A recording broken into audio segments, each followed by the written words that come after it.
Hello hi నమస్తే వనక్కం సస్రీకాల్ ఆదాబ్ welcome to our channel Aaha Mahi. ముందుగా అందరికీ వినాయక చవితి శుభాకాంక్షలు. మా కొత్తింట్లో ఫస్ట్ పండుగ వినాయక చవితి సెలబ్రేట్ అయితే చేసుకుంటున్నాము. మేము ఎలా చేసుకుంటామో తెలంగాణ సైడ్ మా వంటలు ఇవన్నీ ఎలా ఉంటాయి అనేది ఈ బ్లాగ్లో ఖచ్చితంగా కంప్లీట్గా బ్లాగ్ చేయడానికి అయితే ట్రై చేశాను. మీరు స్కిప్ చేయకుండా చివరి వరకు అయితే చూడండి. సో ముందు రోజు నేనైతే ఇలా క్లే వినాయకుడిని తీసుకొచ్చి మేమే కలర్స్ చేద్దామని నేను మా పాప కూర్చున్నాము. నాకు కలరింగ్ అన్న పెయింటింగ్స్ అన్న చాలా చాలా ఇష్టం అండి, చాలా ఇష్టం. మా పాపకు కూడా అలాగే పెయింటింగ్స్ కలరింగ్ చాలా ఇష్టం. పిల్లల్ని ఇలా మనం చేసే పనుల్లో ఎంకరేజ్ చేయడం అనేది నాకైతే నచ్చుతుంది. మా పాప అయితే చాలా హెల్ప్ చేయడానికి ట్రై చేస్తుంది as she is growing now. And తను కూడా నాతో పాటు కూర్చొని కలర్ సజెషన్స్ అవన్నీ తనే చేసుకొని కలరింగ్ అయితే చేసింది. కొంతవరకు చేసిన తర్వాత ఫినిషింగ్ అవి నేనైతే చేస్తున్నాను అనమాట.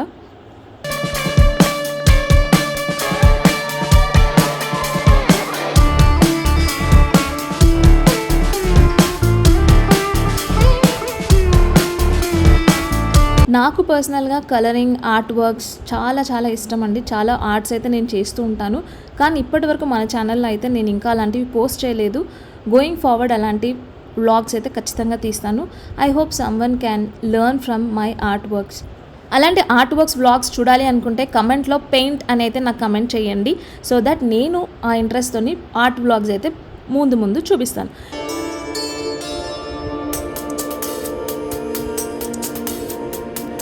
ఫైనల్గా ఒక 1.5 అవర్ టైం తర్వాత మా గణేశుడు అయితే కలర్ఫుల్గా ఇలా రెడీ అయ్యాడు. అండ్ రేపొద్దున్న పూజకి అయితే ఇంకా బాగా ముస్తాబ్ చేస్తాను. సో మా పాప చాలా హ్యాపీ ఫీల్ అయింది. And this is how we painted our Ganesha. తర్వాత ఇంకా ఈవినింగ్ వర్క్స్ డిన్నర్ అవన్నీ అయిన తర్వాత రేపటి పూజ కోసం పువ్వులు అవన్నీ అయితే మాలగా తయారు చేసుకుంటున్నాము. అండ్ నేను ఇక్కడ మనము ఇప్పుడు జనరల్గా మనం తోరణాలకి చేసుకునే బంతిపూల మాల అయితే నార్మల్గానే చేస్తాము. కానీ వినాయకుడికి కానీ ఏదన్నా మనము ఒక దండలాగా చేయాలి అనుకుంటే ఎలా చేస్తాననేది అయితే నేను ఈ బ్లాగ్లో చూపిస్తున్నాను చూడండి. సేమ్ మనం బయట మార్కెట్లో ఎలా అయితే పూలు దండ తెస్తామో అలాగే మనం ఇంట్లో ఈజీగా చేసుకోవచ్చు. కానీ ఓపిక చాలా కావాలి, టైం కూడా చాలా పడుతుంది. సో నేనైతే ఈ టెక్నిక్ అయితే వాడతాను చూడండి.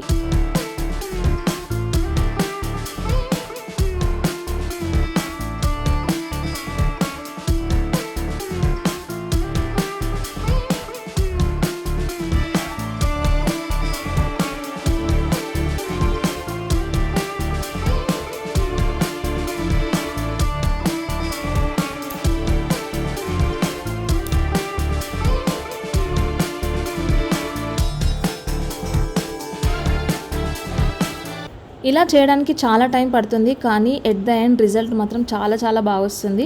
సో మీరు కూడా ఒకసారి అయితే ట్రై చేయండి. నెక్స్ట్ టైం ఇంట్లో పూజలకు కానీ ఏదన్నా అకేషన్ ఉన్నప్పుడు ఇలా ట్రై చేసి చూడండి, చాలా బాగా వస్తుంది. అండ్ నెక్స్ట్ డే మార్నింగ్ అయితే ఇలా గడప గడి ముగ్గు పెట్టుకొని పసుపు కుంకుమ అలా రాసుకొని ఇలా అయితే మార్నింగ్ తోరణాలు అవన్నీ రెడీ చేసుకున్నాము. అండ్ మార్నింగ్ ఈ వినాయక చవితికి మా తెలంగాణలో చేసుకునే ఖచ్చితమైన వంటకం ఏంటి అంటే తుమ్మికూర అనమాట. ఇయర్ మొత్తంలో ఈ ఒక్కసారే తింటాము. అండ్ ఇది చేయడం కూడా చాలా ఈజీ, టేస్ట్ చాలా బాగుంటుంది.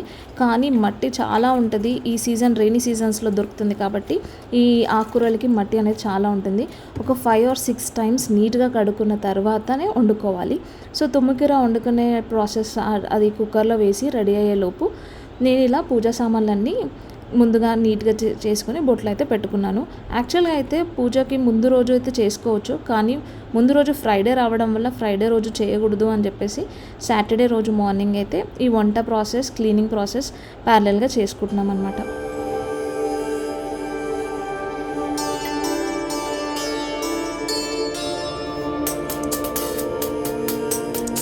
పూజా సామాన్లు అన్నీ క్లీన్ చేసుకున్న తర్వాత తులసి కోట దగ్గర కూడా క్లీన్ చేసేసి ముగ్గు అవి పెట్టేసుకొని ఇంకా వంట అయితే స్టార్ట్ చేశాను.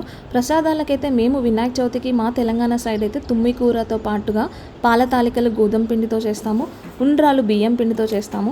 దాని తర్వాత సప్పడిపప్పు అని పెసరపప్పుది చేస్తామన్నమాట. అండ్ మోదక్స్ ఒకటి చేస్తాను. నేను మోదకులు అయితే మా పాప కోసమే చేస్తాను. వినాయకుడికి ఎంత ఇష్టమో మోదకులు మా పాపకు కూడా చాలా చాలా అంతే ఇష్టం అనమాట. తన కోసమని నేను మోదక్స్ కూడా చేస్తాను. సో ఈ ఐటమ్స్ అన్ని ప్యారలల్గా చేస్తాను. నేను చాలా మల్టీ టాస్కింగ్ కుకింగ్ దగ్గరకు వస్తే అయితే అన్ని ప్యారలల్గా చేసేస్తుంటాను. సో నేను ఈ రెసిపీస్ అన్నీ నేను కొలతలతో అయితే నేను చెప్పలేను, ఎందుకంటే ఇవి ఆల్రెడీ అందరికీ తెలిసినవే. నేను స్పెషల్గా ఏం చేయట్లేను, ప్రతి పండగకి అందరం చేసుకునేవే. సో నేను ఎలా మేనేజ్ చేసి చేస్తాననేది అయితే ఈ బ్లాగింగ్లో అయితే తీసాను.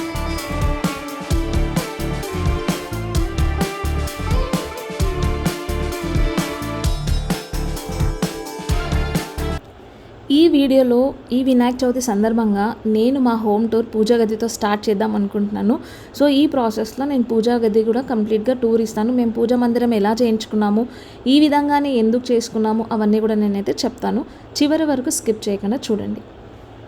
ఉండ్రాలు పెట్టేసి ఇంకొక స్టవ్ దగ్గర మోదక్కి ప్రిపరేషన్ చేస్తున్నాను అనమాట. అండ్ ఇంతకుముందు చేసిన తుమ్మికూర అయితే అయిపోయింది. ఎంత ఆకులు ఏరుతామో అసలు హాఫ్ అన్ అవర్ వాళ్ళకి ఏరితే నాకు ఇంతే కర్రీ అయిందనమాట. సో ఆకుకూర దీంట్లో స్పెషాలిటీ ఏంటి అని అంటే ఇందులో చింతకాయ వేసి వండుతాము. అండ్ మీకు ఏదైనా స్పెసిఫిక్గా రెసిపీ కావాలి అంటే నాకు కమెంట్ సెక్షన్లో అప్డేట్ చేయండి. తప్పకుండా ఇంకొకసారి రెసిపీ బ్లాగ్ తీయడానికి అయితే ట్రై చేస్తాను. అండ్ అన్నిటికంటే టఫ్ టాస్క్ ఏంటి అంటే ఈ పాల తాలికలు చేయడం అనమాట. సో ఈ తాలికలకి మాత్రం నేను మా హస్బెండ్ సపోర్ట్ తీసుకున్నాను. సో మేమిద్దరం కలిసి చేసాము. ఆయన ఈ తాలికలు చేసేంతలోపు నేను మిగిలినవన్నీ కుకింగ్ అంతే చేశాను అనమాట. సో ఇమాజిన్ ఇవి ఎంత టైం పడతాయి అని చెప్పేసి. ఐ థింక్ ప్రతి ఒక్కరింట్లో కూడా ఇదే పరిస్థితి. నాకు ఈ ప్రాసెస్లో పండగలు చేసుకునే ప్రతిసారి మేము చిన్నప్పుడు మా బ్రదర్స్ సిస్టర్ మా ఇంట్లో ఎలా చేసుకునే వాళ్ళము అవన్నీ స్టోరీస్ చెప్పుకుంటూ మాట్లాడుకుంటూ అయితే మేము ఇద్దరం పని చేసుకున్నాము. చిన్నప్పటి డేస్ ఎంత బాగుంటాయి కదా. నాకైతే మా ఇంట్లో మేము అందరం కలిసి చేసుకునే రోజులు అవన్నీ గుర్తొచ్చాయి. And at the same time మా హస్బెండ్ కూడా వాళ్ళ ఇంట్లో ఎలా చేసుకునే వాళ్ళు ఇవన్నీ షేర్ చేసుకుంటూ మాట్లాడుకుంటూ అయితే మేము ప్రాసెస్ అన్నీ చేసేసుకున్నాము. అండ్ తాలికలు అయ్యే వరకు నేను మోదకులు ట్రై చేశాను. మోదకులు మనం ఏ ఫ్లేవర్లో అయినా చేసుకోవచ్చు. అందులో ఇంగ్రీడియంట్స్ స్టఫింగ్ లోపల ఏ వెరైటీ అయినా పెట్టుకోవచ్చు. అండ్ పైన అయితే నేను బియ్యం పిండిది వాడుతున్నాను. లోపల కొబ్బరి అండ్ బెల్లం పాకంతో కొన్ని డ్రై ఫ్రూట్స్ వేసుకొని అయితే మోదక్స్ చేశాను. చాలా లిమిటెడ్ లైక్ ఒక 8 అలా చేశాను అనమాట. మా పాప ఒకతే తింటుంది కాబట్టి. అండ్ మిగిలిన క్వాంటిటీస్ అవన్నీ మాత్రం కొంచెం కాస్త ఎక్కువగానే చేశాము. అండ్ ఈసారి ప్రసాదాలు మాత్రం చాలా చాలా టేస్టీగా అయ్యాయి. ప్రసాదాలు ఏంటో అసలు మనం టేస్ట్ చూడకుండా చేస్తాం, కానీ దేవునికి పూజ రోజు నైవేద్యంగా పెట్టే ప్రసాదాలు మాత్రం నిజంగా చాలా అద్భుతంగా వస్తాయి. అండ్ ఇయర్లో మళ్ళీ ఇంకొకసారి ఎప్పుడైనా ట్రై చేద్దామని ఎంత అనుకున్నా కూడా అస్సలే కుదరదు. పాసం వచ్చేసి నాకు చాలా ఇష్టమైన ఫుడ్ ఇది. వినాయక చవితి స్పెషల్. ఈ ఇయర్ మొత్తంలో ఒక్కరోజే చేసుకుంటాము, కానీ చాలా చాలా బాగా కుదిరింది. ఈసారి ప్రసాదాలు మాత్రం సో యమ్మీ వచ్చాయండి.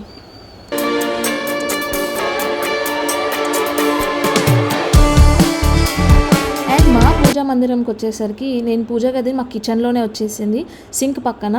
అండ్ కంప్లీట్గా రూఫ్ నుంచి కింద బండల వరకు లాంగ్ డోర్స్ పెట్టించుకున్నాము.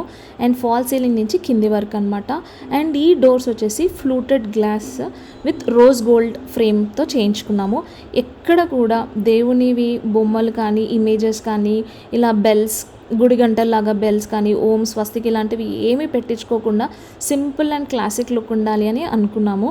అండ్ లోపల వచ్చేసరికి కంప్లీట్లీ లాంగ్ డోర్స్కి వెనకాల లాంగ్ వాల్కి మొత్తం MDF బోర్డ్ డిజైన్ అనమాట. ఒక నెమలిక ఫెదర్ లాగా వస్తుంది. అండ్ కింద డ్రాస్ పెట్టించుకున్నాము. అండ్ 2 డ్రాస్ అయితే జనరల్గా మనం పూజకు వాడుకునే సామాన్లకి సరిపోతుంది. అండ్ ఇంకొకటి ఇంకా పెద్ద హారిజాంటల్ ప్లేట్ టైప్ డ్రా అనమాట. ఇది వచ్చేసి మనం పెద్ద పూజలు చేసుకున్నప్పుడు నైవేద్యాలకు పెట్టుకోవడానికి ఉంటుంది. అండ్ ఇక్కడ కూడా పూజకు సంబంధించిన అమ్మవారికి సంబంధించిన వ్రతాలను చేసుకునేప్పుడు పటాలు అవన్నీ ఇక్కడ పెట్టుకున్నాను అనమాట. ఇవన్నీ ఆర్గనైజ్ చేసుకొని ఒక కంటైనర్స్లో పెట్టాము, కానీ ఎంత ఆర్గనైజ్ చేసుకున్నా లుక్ వైజ్ అయితే ఇలాగే కనిపిస్తుంది. ఇది కిచెన్లో రావడం వల్ల నాకు స్పెసిఫిక్గా పూజా మందిరం అన్నట్టు కనిపించకుండా ఉండడానికి నేను ఇలా కంప్లీట్గా ఒక డైనింగ్ హాల్ లేదా క్రాకరీ యూనిట్ లాగా కనిపించేలాగా చేయించుకున్నాను అనమాట. I fell in love with my pooja room especially.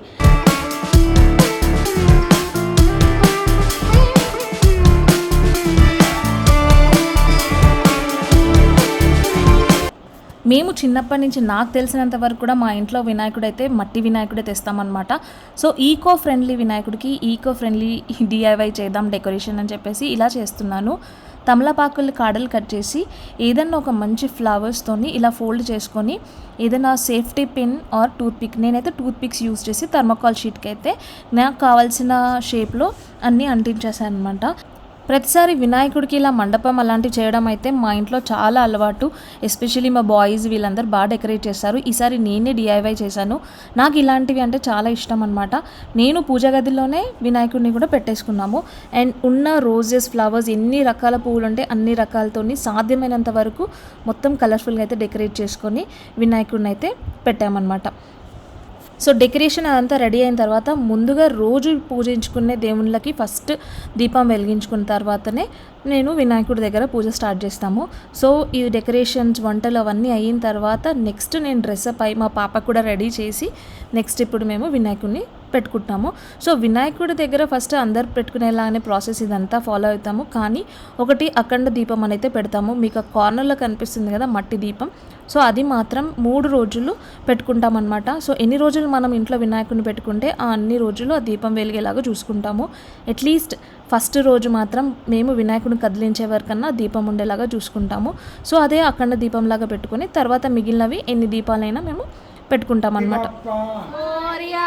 Ganpati Bappa जय बोलो गणेश महाराज की.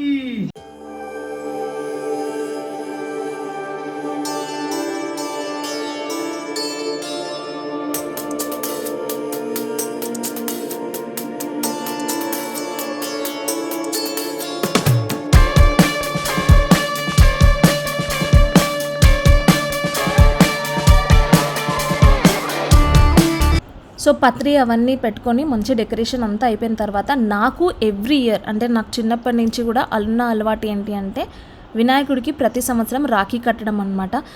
నో రీజన్ బిహైండ్, ఎందుకు ఏంటి తెలియదు, కానీ నేను ప్రతి ఇయర్ నేను కాలేజ్ డేస్ నుంచి కూడా వినాయకుడికి రాఖీ అయితే కడతాను.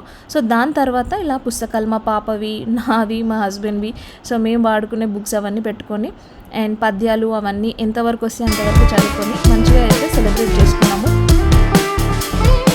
శుక్లాంబరధరం విష్ణుం శశివర్ణం చతుర్భుజం ప్రసన్నవదనం ధ్యాయేత్ సర్వవిఘ్నోపశాంతయే.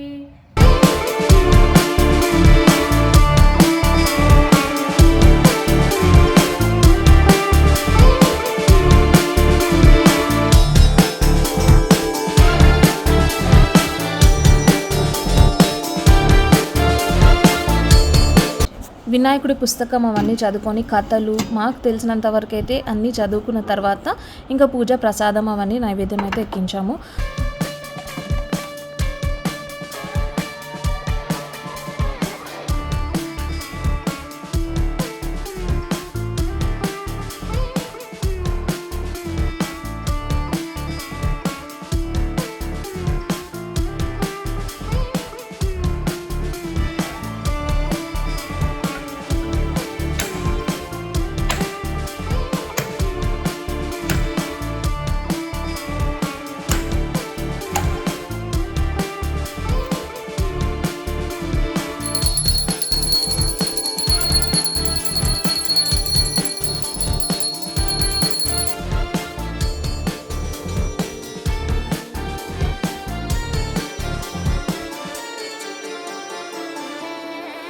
సో ఇలా వినాయక చవితి అయితే మా ఇంట్లో చాలా ప్రశాంతంగా పీస్ఫుల్గా ఏ పొరపాటు లేకుండా అన్నీ అనుకున్నట్టుగా బాగా జరిగింది.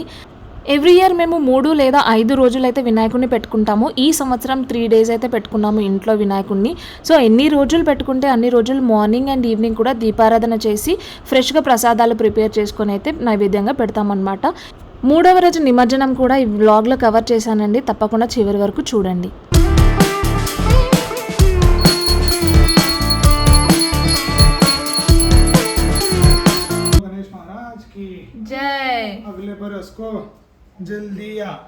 సో ఇలా 3 రోజులు వినాయకుడిని మా ఇంట్లో ఘనంగా సెలబ్రేట్ చేసుకున్న తర్వాత నిమజ్జనానికి అయితే ఇంటి దగ్గరలో ఉన్న చెరువు దగ్గరికి అయితే వచ్చాము. అన్ని ఫెస్టివల్స్ కంటే కూడా వినాయకుడి ఫెస్టివల్ అయితే చాలా ఎమోషన్ అనమాట. ఎలా అయితే ఇంటికి తెచ్చుకుంటామో మళ్ళీ నిమజ్జనం చేసే అప్పుడు కూడా అంతే కొంచెం బాధగా అనిపిస్తుంది.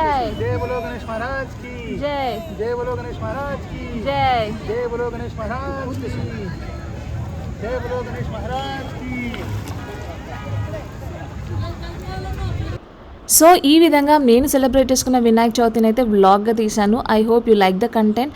అండ్ అలాగే మా పూజా రూమ్ కూడా మీకు ఎలా అనిపించిందో కమెంట్లో చెప్పండి. మీ కమెంట్స్ని బట్టి నేను నెక్స్ట్ హోమ్ టూర్స్ అవన్నీ తీయాలా వద్దా అనేది డిసైడ్ చేసుకుంటాను అనమాట. So do watch Aha Mahi channel for more information. And ఇప్పటివరకు మీరు ఛానల్ని సబ్స్క్రైబ్ చేయకపోతే దయచేసి సబ్స్క్రైబ్ చేయండి. See you in the next vlog. Until then take care. Bye bye.